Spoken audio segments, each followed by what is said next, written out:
বন্ধুরা নমস্কার। বিষয় দুটি কথা ও অপার শান্তির খোঁজ। বন্ধুরা, আমরা আমাদের চারিপাশে যদি তাকাই কিংবা ইতিহাসের মধ্যে যাই, তাহলে দেখব জ্ঞানীগুণী তো বটেই, কত না বিবেকী মানুষ বিপরীতগামী বুদ্ধি হয়ে অধোগতি প্রাপ্ত হয়। এই মায়ার জগৎ কিনা। কিন্তু আমরা কেউ কি চাই মনে প্রাণে অধঃপথে যেতে? চাই না। কিন্তু ওই মায়া, তিনি যদি কৃপা করে মায়ার পাশ থেকে মুক্ত করে দেন, তবেই শান্তি। আর এই শান্তির খোঁজটি দিয়ে গেছেন ঠাকুর শ্রী রামকৃষ্ণ পরমহংসদেব মাত্র কটি কথায়। তিনি এরকম বলেছেন যে সংসারে তুমি কিভাবে থাকবে জানো? এক হাতে তুমি সংসার ধরো, অন্য হাতে ভগবানকে ধরো। আর যেদিন সময় হবে, সেদিন দু হাতে তুমি ভগবানকে ধরো। বন্ধুরা, কেন বলেছেন? ঠাকুর তার নিজের জীবন দিয়ে যেভাবে তিনি এটি অনুভব করেছেন, ভক্তদের দুঃখ কষ্টে তার প্রাণ যেভাবে বিগলিত হয়েছে, তার থেকেই তিনি এই উপদেশটি আমাদের দিয়ে গেছেন, শান্তির, অপার শান্তির খোঁজ পেতে।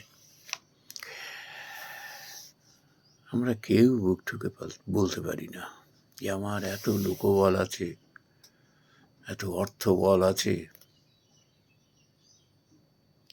আমি এইরকম জ্ঞানী মানুষ, আমার শান্তির পথে কে বাধা হয়ে দাঁড়াবে? শান্তির পথে বাধা হয়ে দাঁড়ায় আমাদের বিপরীতগামী বুদ্ধি, অহংকার, উদ্ধত্ত। যখনই আমাদের নাম যশ অর্থ আসতে শুরু করে দেয় না, আমাদের মাথাটিও খারাপ হতে থাকে। সেই সঙ্গে অহংকার এসে আমাদের মাথাটি খারাপ করে দেয়।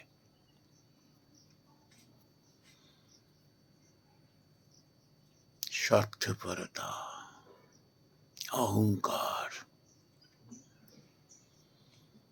আমাদের কুড়ে কুড়ে খায়, আমাদের মনুষ্যত্ব নষ্ট করে দেয়।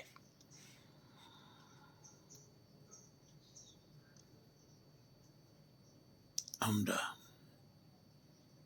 সদাচারী হয়ে উঠতে পারি না। আমাদের ধারণা হয়ে যায় এরকম যে আমার নাম যশ আছে, অর্থ আছে, লোকবল আছে, আমার আবার কিসের ভয়? কে আমার শান্তি নষ্ট করবে? এটি হলো বিপরীতগামী বুদ্ধি।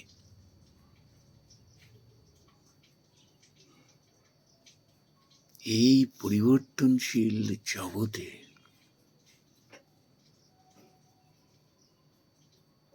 কোনো কিছুই স্থায়ী নয়।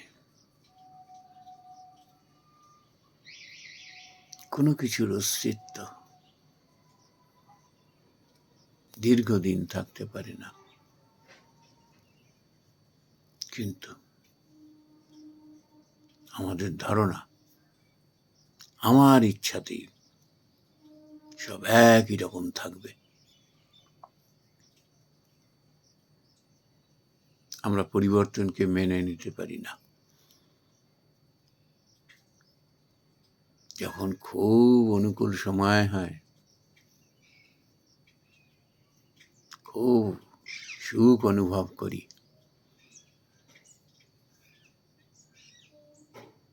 তখন আমরা ধরেই নিই এইভাবেই চলতে থাকবে। কিছুতেই এই শাশ্বত এবং অমোঘ যে নিয়ম, সেটিকে আমরা মানতে চাই না, মানতে পারি না।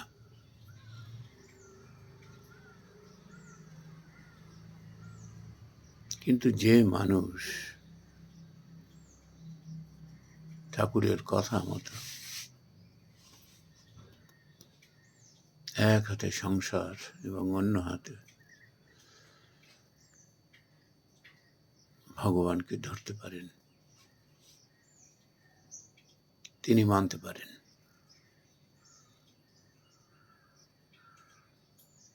তার শান্তি কেউ নষ্ট করতে পারে না।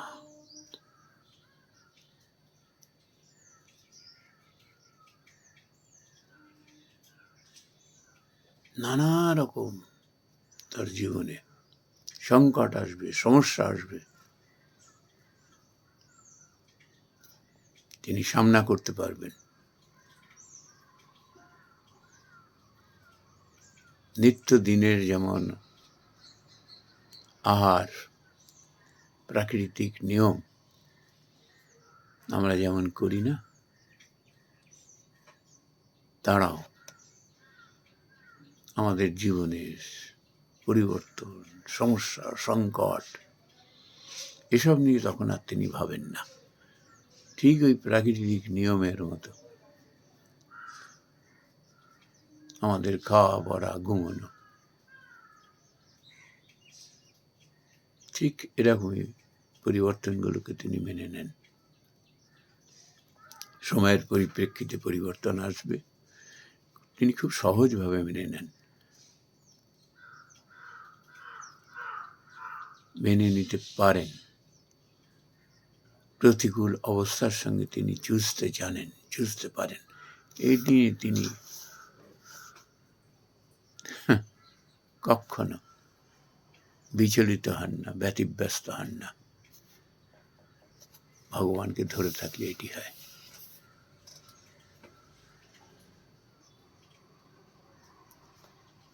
শাস্ত্রে এরকম বলছে না, এই মহামায়ার মায়ায় না বহু বিবেকী মানুষ, বহু কি বিবেকী মানুষেরও বুদ্ধি বিভ্রম হয়ে যায়।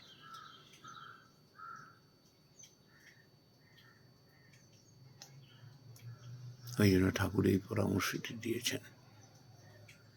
তার কারণ হলো, ভগবানকে ধরতে পারলে সংসারের, সমাজের কাজকর্ম যেমন নিষ্ঠার সঙ্গে করা যায়, সততার সঙ্গে করা যায়, বিবেকের সঙ্গে করা যায়, ঠিক তেমনই তার মধ্যে কেউ অ্যাটাচড হয়ে পড়েন না, আসক্ত হয়ে পড়েন না, আমি আমার করতে থাকেন না। তিনি নিষ্কামভাবে তার কর্তব্য কর্মটি পালন করেন, নিষ্কামভাবে।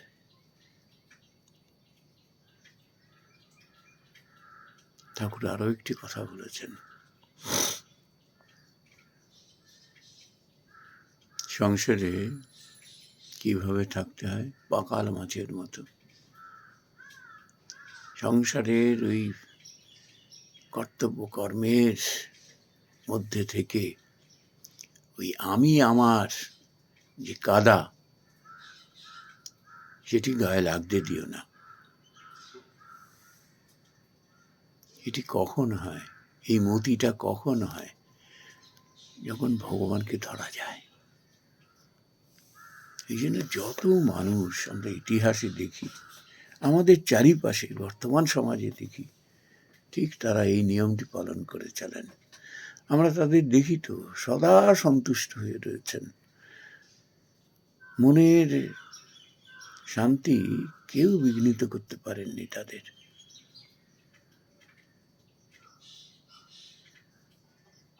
শান্ত ধীর স্থিরভাবে জীবনকে নিয়ে এগিয়ে চলেছেন। সেই স্রোতে কোনো পঙ্কিলতা নেই। তার কারণ কি? ভগবানকে ধরে আছেন না। তিনি সময় মতো তাকে বুদ্ধি বিবেচনা জুগিয়ে দেন। জীবনের পরিবর্তনকে তিনি মেনে নিতে শেখেন। গেল গেল করেন না, হায় হায় করেন না। সমস্ত জীবনের সংকট প্রতিকূলতা সামনা করতে জানেন, তিনি পারেন।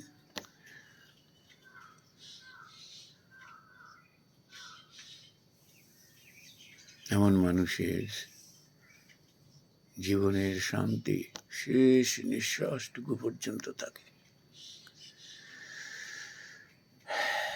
এবং ভগবানকে স্মরণ মনন নিধিধ্যাসন করতে করতেই তার শেষ শ্বাসটুকু চলে যায়। হয়তো ব্রহ্মকে লাভ করেন। তাকে আর এই ধরাধামে ফিরে আসতে হয় না। নমস্কার বন্ধুরা।